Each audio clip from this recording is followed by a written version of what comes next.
गौरी आल्याने घरात सुख समृद्धी व सौभाग्य स्थायिक होतं.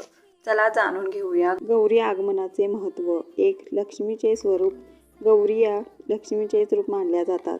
त्यामुळे त्यांच्या आगमनाने घरात धन धान्य व सुख समृद्धी वाढते. 2. सौभाग्यवर्धन. स्त्रिया गौरी पूजन केल्याने सौभाग्य, पतीचे दीर्घायुष्य आणि परिवाराचे आरोग्य टिकते असे मानले जाते. 3.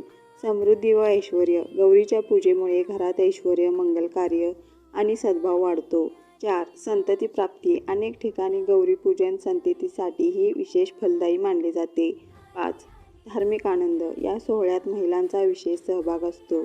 पारंपरिक वेशभूषा, हळदी कुंकू, गजरे, अलंकार यांनी वातावरण मंगलमय होते. गौरी पूजनाने लक्ष्मीचं रूप घरात विराजमान होतं. अशा भक्तिमय माहितीसाठी चॅनेलला सबस्क्राईब करा आणि कमेंटमध्ये लिहायला विसरू नका. गणपती बाप्पा मोरया.